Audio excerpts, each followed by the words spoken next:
Telling all my friends about financial independence, retire early. Danielle, are you going to retire early with me so that we can go to Costa Rica and just travel around with our kids? Maybe. Why not? I mean, I don't want to work forever. Yeah, neither do I. I don't want to work forever. What's this money for anyway? Yeah, I mean, all you have to do is follow a couple principles of saving money, budgeting, investing it in basic, broad-based, low-cost index funds, and there you go. You're financially independent. Yep. I mean, you just need the interest to do the work for you, and then interest builds on interest. So at some point, your money is making more money than what you make at your job.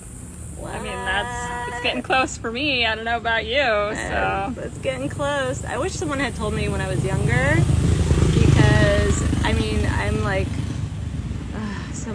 just a couple years away from 40, and if I had known this in my 20s, I mean, I would have been financially independent way before. pre-kids. Pre-kids.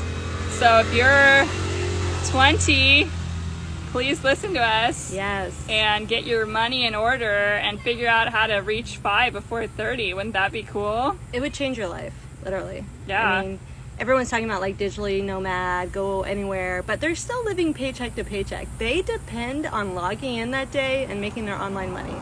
But what we're talking about is not like you have it set, you have it, they're working for you, and we're not like dependent on logging on and making sure we have a paycheck that day. Nope. When you buy index funds, all those companies are working hard, but you're not. You're just collecting the money. Yeah.